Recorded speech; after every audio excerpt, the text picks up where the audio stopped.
What is the worst thing you've done as a child that you absolutely deserved being punished for?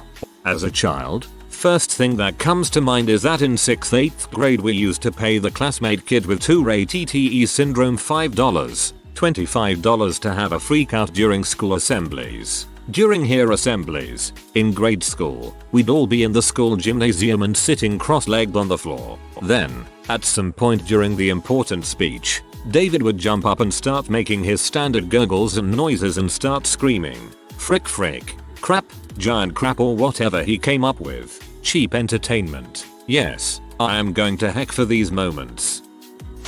I was in grade 4 and I stole the floppy disk with all of our report card grades on it, then went to the forest and burned it. We did not receive our report cards till the following year and our teacher never returned.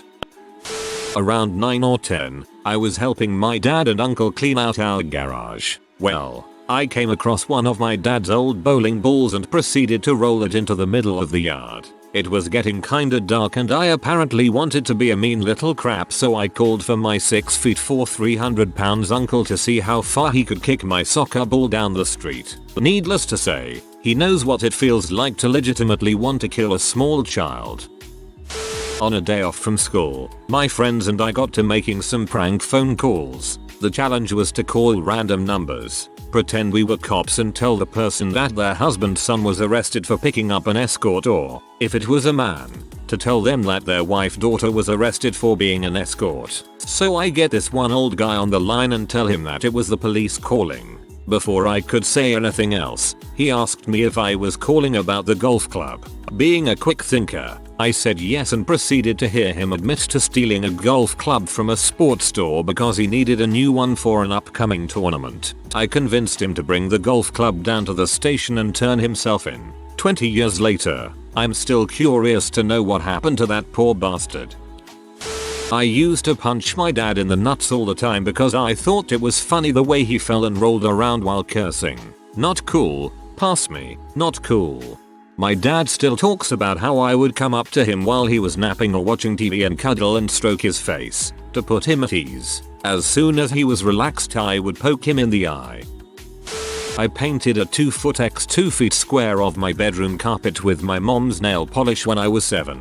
It was for science. After the crap was beaten out of me, she cut that piece out and saved it. She gave it to me as framed artwork when I graduated high school and it's hanging in my room now. My brother did that with lipstick in the bathroom. The entire bathroom. He didn't get a piece of it, but the bathroom got renovated.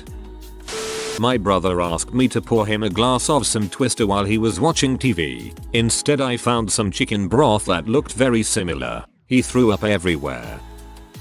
I threw rocks, some huge ones, at kids playing on the playground in elementary school and called it a beat it or shower. Needless to say, that's how I earned my first suspension.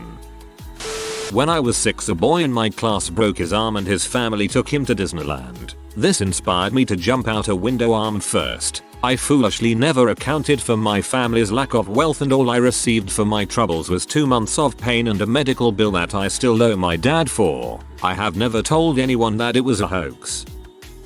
I screamed in a doctor's stethoscope. No freaking joke. Lost cartoons for like a couple years. Didn't bother me very much. I'm pretty sure this is why sedatives exist. When I was a kid I got into a fight with my older brother and was furious with him. So I took my keys I had in my pocket and carved my brother's name is retarded into our wooden dining room table. Yes, it was misspelled. I had not yet started school. We ended up giving the table away to my uncle who still uses it 15 years later. I have no idea why. Maybe they don't like my brother.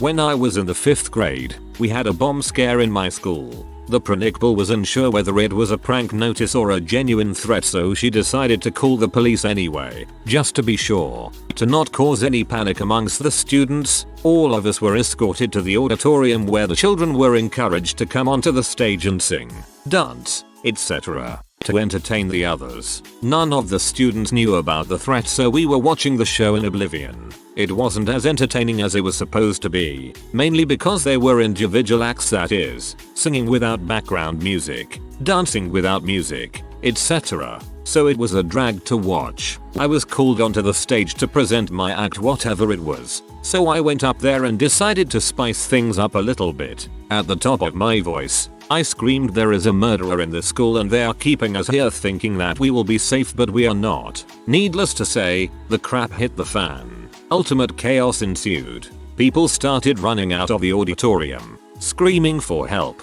basically trashing the place. It took the school security staff along with the teachers a good 45 minutes to calm everyone down, after which I had a rather unpleasant talk with the principal and the district police chief, and then one with my parents. PFFF. 5th graders. Am I right? TL. DR. My school received a fake bomb threat. I set it off for real.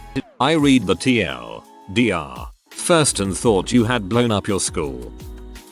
We had an inflatable pool in the backyard and my sister and I played in it all day. One afternoon during a bit of a storm I decided I was going to tell my mom that my sister got struck by a lightning. She floated motionless in the water with her eyes open and I went to get my mom. She jumped in the pool with clothes on and started shaking my sister. She was freaking out and we started laughing because it was so hilarious. She spanked us with a leather belt and never let us swim in the rain again. I was raised Mormon and was generally a truthful child. In the Mormon religion, you get baptized at the age of 8, and your sins up to this point are forgiven.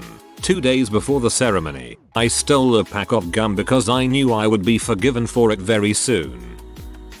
Pushed a kid off the monkey bars at recess. This was like 2nd grade. He was going too slow. GTFO'd when he started crying and went to the other side of school to play Foursquare as an alibi. Kid broke his arm, or something similar. I remember he needed a cast. Somehow no one saw me do it, despite being in the middle of a busy playground. Kid was so distracted by the pain he couldn't remember much. I got away with 0 punishment. Had panic attacks anytime that guy caught eye contact. I expected him to have flashbacks and reveal the truth every time. I don't even remember his name, but he moved away next year. Looking back, I wonder if the parents moved him to a safer school district. I tied my little sister to the outside washing line post and smeared jam on her face. It was a hot sunny day and I sat back and waited for all those bugs to come and land on that face. I'm ashamed. I was 10ish. She was 8. I think I may have got away with it until I was 16. I've been making it up to her ever since. There was a Persian torture where someone would be smeared with honey and tied into a boat and set adrift. Insects would burrow into their skin, and they would die of thirst in a puddle of bugs, honey, and their own waste. I was 15 in mid-October 1996. My school's band was all set to travel to St. Louis for a competition, and my mother was not cooperating with me on signing the permission slip. She had no reason. She just did not want me to go. We had gotten into the car to go to the mall when I had a sudden flash of inspiration. Mom, if you don't sign that slip, I am going to act like a retard the whole time we are in the mall. Whatever. FNG Pete. From the moment I got out of the car, I emulated a guy I knew from school. I must have been pretty good at it, too. My mom received several sympathy glances. The best part is, we were standing in the middle of the moderately crowded mall when my mom had gotten her fill. She yelled, "Quit behaving like that," and she slapped me. To my credit, I just blinked a couple of times and made a sound. Gaia. I also kept a straight face while everybody was staring daggers at the woman who apparently just slapped the crap out of her poor learning impaired son. I took apart my dad's antique TI-99/4 computer without having the slightest idea of how to put it back together. Honestly, I don't know how I'm still alive. Should have looked up how to fix it on the internet. Oh wait. When I was in 6th or 7th grade, AOL had just made its way to my house. Some mean girl at school was giving me a hard time, so I wrote a poem about her being a S and a B. Words that I could not define at the time. About 1998 to 1999. They just rhymed well, and I emailed it to everyone in my grade. Someone sent it to the girl and her mom faxed it to my mom. I had to have a sit down with my mom where she defined the word S for me and banned me from the internet for a month. You've got mail. It's your mom. You're freaking grounded. When I was 10, I found a hacksaw in the garage and decided to try it on the closest thing available, the door frame. I had already cut all the way to the wall when my dad found me. He used the hacksaw to cut my Game Boy in half. Holy crap, your dad doesn't frick around. My sister is extremely allergic to milk. One day I gave her a glass of milk and said it was her special milk, which of course it wasn't. Parents were not impressed. This is the sort of thing that makes me terrified about having kids. When I was 5 I took a screwdriver to the seat of my dad's brand new Holly. I poked about 50-60 holes in and went back inside. I have no idea why I did this, wasn't mad or upset with him at all. Haha, frick. Poking holes in crap is fun, you don't need a reason. I was a 7-year-old little girl at the time, a real goody good. I was pretend fighting with my dad, only I was using an actual bread knife for our pretend sword fight. I cut his hand. I spent 1 hour sitting in timeout in our basement, bawled my eyes out. Till this day it is beyond me why he didn't just tell me to put the knife down. I still feel bad about it. Also, the day I used my dad's old record player as a scratching device. You know, it looks so cool when DJs do it. His favorite record was on that record player. I severely damaged the record and broke the needle. I had to pay for the needle, but he couldn't find the record anywhere. I felt so bad. Years later I kept looking out for the record in stores and finally found it on eBay. When I gave it to him he said you didn't have to do that. I don't play records that often anymore. I made a wrong right, so I'm content. When I was in 7th grade my friend and I were bored and thought it would be fun to light some crap on fire. Great idea, right? So we grab a lighter and a pail of water and head into the woods next to her house. At first, we just lit a few leaves and sticks on fire and watched them fizzle out. We then decided to light a pile of leaves on fire. Bad idea. At this point in the year, in New England the ground was completely covered in dry leaves. The fire started growing into a large circle as we tried to stomp it out and poured the last of our water onto it. Nothing. It kept growing. My friend then grabs the bucket, runs to her pond, conveniently about 100 feet away, and starts relaying water to the fire, back and forth. At that point, we were crapping our pants not knowing what to do. I finally convince her we need to tell someone but she's too scared to tell her parents. I run to the house and find her dad chilling in the garage. Too afraid to say anything, I just tug on his shirt and point to the nearby woods where smoke is billowing out above the trees. He exclaims a very wide-eyed WTF and then proceeds to call 911. Fast forward 10 minutes, 10 longest minutes of my life, and the fire department arrives and soon puts out the fire. It burned nearly an acre of land and was about 100 yards from reaching a nearby house. Oops. So I'm sure you're wondering what kind of trouble we got in. Well, needless to say I was never allowed back at that friend's house. The police department made us write apology letters to the house we nearly burnt down and the fire department. We then had to write an essay about fire safety and present it to the police chief, who my parents happened to be friends with. Quite embarrassing, especially since we were like 12 or 13, definitely old enough to know not to play with fire. I was watching my little sister play by the creek near our house and I saw a honeybee's nest hanging in a tree above her. I then threw a bunch of rocks at it. They stung her. I got in lots of trouble. I was about 7 or 8 and stole my dad's car keys. I opened the car doors and let all my little friends pile in the car. I actually managed to turn it on. My dad probably had a heart attack when he saw a whole bunch of kids sitting in his running car. I got pulled out of it quickly and grounded for 3 hours. So, in 7-year-old time, that's like 10 years. I stabbed a boy in the knee with a pencil because he was a jerk. I guess I just snapped and attacked because I was through with his jerkiness. My punishment was being grounded for 2 months, no TV video games for a month, and no Halloween, which, to a child, is devastating. My granny always had a collage her sister had made hanging on the wall next to the stairs when I was growing up. One of the elements of the collage was bubble wrap, so of course I'd pop one bubble every time I walked down the stairs. The thing was, the bubbles would look like they had reinflated within 10 seconds of being popped, so no one ever caught me at it. It didn't even occur to me that I was ruining art until years after the last bubble was popped. I went through a pyromania phase when I was 7-8ish, and during that phase I had the really bad habit of lying in my bed, top bunk with my younger brother asleep below me, lighting matches and letting them burn down until the flame was nearly at my fingers and then casually dropping the match over the end of the bed onto the nylon carpet below. When my mother discovered the pile of spent matches on the floor, I was sent to my room and given the most frightening sentence a 7-8-year-old can hear. Just wait until your father gets home. My sister adored me when we were growing up.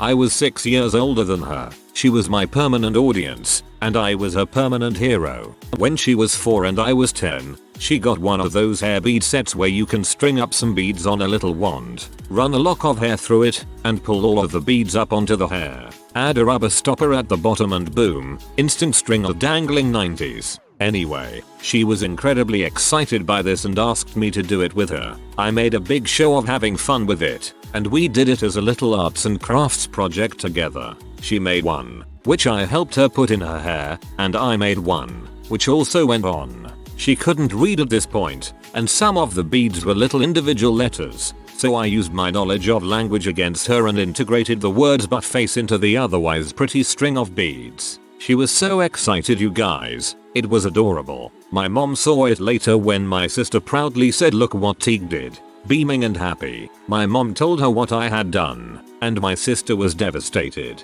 Ultimate betrayal. Crying, confused. It was seriously like when Sully roared near Boo and Boo thought Sully was roaring at her. That kind of thing. As of now, I feel terrible for this. She was so excited and proud and thought she looked so pretty. Ugh. It's okay, though, because a couple years later my sister somehow managed to lock me out in the snow in my underwear. Aside from that, I was not punished at all, but I deserved it. I deserved it hard. Epilogue. We're cool now. When I was about 5 years old, my mom was in a physically abusive relationship with my stepfather. Let's call him Joseph. This transgression happened shortly after an episode where my mom locked me, her, and my grandmother in the apartment and barricaded the front door with a couch, and he was trying to kick in the door to hurt us. The police were called and my mom had to get a restraining order after. Flash forward to a couple months. I was seeing a child psychologist, as I understood now, asking my mom recently. My mom was in the room as well. The psychologist asked if Joseph ever did anything to me. He didn't do anything to me, but after that scary night and years of my mother's screams, something in me snapped. It was then I knowingly told a lie. I lied to both the psychologist and my mom and said that he touched me. I had an idea that it was bad in the way she described it to me, and I really wanted him to go away from us forever. He really hurt my mom and I wanted him to be hurt too. Child molestation charges were also charged against him in addition to battery charges. He is still in jail. I have never told anyone this before. Not even my mother or grandmother knows. I am 22 years old. I stole my sister's ice cream while she was out and ate half of it and hid the other half underneath my parents' bed. When my sister came home and my mom was about to give her the ice cream, they obviously didn't find it and immediately asked me. I denied that I ate the ice cream, but they knew it was me, kinda obvious at that time, and so I eventually confessed that it was underneath the bed. It was already all melted and made a huge mess. Took the paper towel dispensers off of the walls and gym bathrooms, stored them in the false ceiling. Those tile things you can pop up. I stayed after practice and would do it once the janitor was done. Just jimmy the door open with a knife. The school had no freaking clue what was going on, because it required tools to dismount, and wasn't like people wouldn't notice some kid carrying a towel dispenser around. I got found out because the ceiling tile got wet and 3 or 4 of the freaking things fell out, cracked the porcelain urinal. I never admitted to it. School got the cops involved, looked for prints and everything, recovered none. I wiped that crap. Some kid told the principal I always stayed late. They put 2 + 2 together, assumed guilt, got in school suspension cause they couldn't prove anything. I made a girl quit school after 2 days in 4th grade. She was the new kid, so everyone was trying to make her feel welcomed. It wasn't working for anyone else, but I decided I'd give it a try. She was pretty much a complete B and tried to get in a physical fight with me on her first day out of nowhere. Second day comes and she starts throwing random insults at me. I heard something about her earlier and decided to retaliate based off of it. I waited for a yo mama joke and then it happened. It went something along the lines of my mom might be ugly, but at least she didn't run away from my family 2 days after I was born. Ever imagine how ugly of baby you had to be for that to happen? I was stuck in the guidance counselor's office for 3 hours. She got sent home. Never saw her again. When my dad came to pick me up, he yelled at me in front of the counselor, then high-fived me when we got into the car. My friends and I were playing with some leftover fireworks in an open field in an undeveloped area of our subdivision when we were 13 or so. We ran out of fireworks, so started setting small fires in the grass and stomping them out. One of them got away from us, spread to the tree line, and boom, forest fire. We took off running and started banging on doors to get someone to call the fire department. It took us forever to get someone to answer, and perfectly formed leaves made completely of ash had begun floating down around us. It ended up wiping out several acres, and took several fire trucks and a helicopter to control, but they managed to stop it before it got to any of the nearby homes. Barely. However, while we were running around banging on doors, we saw German Shepherd struggling to get out of a pool. I assumed he fell in and didn't know where the stairs were, and he kept going under. We burst through the screen door and pulled him out of the water. We never got in trouble for the fire, luckily, because one of my idiot friends wanted to go take credit for reporting it. Later that night a local FD representative was on the news talking about how those who take credit for that sort of thing are usually the ones responsible for starting it in the first place, but I was paranoid for weeks. Stealing. Unfortunately, I was an excellent thief as a youth. One day a buddy and I stole a lighter and candy from a local store. On our way back home he gets hit by a car crossing the street. I panicked and left him there. He lives. I won't admit to it. I feel guilty to this day. Stole a Game Boy Color and deleted some other kid's save on Pokemon Yellow so I could play. Got caught later that night, but crap. I was a terrible kid. You monster. I have a ton of them, but I still insist that I didn't deserve to be punished for them. Back in high school, some wannabe gangster from the suburbs threatened my friend's sister, so my crew and I made his life a living heck for years. We did all sorts of things to him. We subscribed him to about 400 magazines, checking the bill me later option when sending in the subscription card. Similarly, we signed him up for every single free promotion we could find. At one point, a friend overheard him talking about how the mailman had to drop off his mail and bags because his mailbox was overflowing. Gave his car a fresh paint job of used motor oil at least once every couple of months. Threw crates of rotting fruit at his house. Dropped off used tires in his front yard. Glued a rubber dong to the trunk of his car. Found a box of old shoes and drive-by pelted him and his crew with them. Called his house at all hours of the night and got into screaming matches with his dad, telling him that his son owed us money. Mailed him a boxed rubber dong with a custom printed dong in a box label very visible on the outside, and even a fake invoice saying Mr. Butthole, thank you for ordering Big Black Dong. If you are unhappy with your purchase in any way, please let us know immediately. And the coup de grace. One night, I called 6 taxi companies, 3 pizza guys, 4 Chinese places, and a very irritated sounding plumber to his house. I told the plumber that there was crap backing up into my basement, and I needed him there now. Being 1 AM, he sounded like he was awoken from a dead sleep. I happily agreed to his $90 convenience fee for coming at that time of night. If you are new to the channel, you can subscribe. I publish new videos every day. Until then, check another video.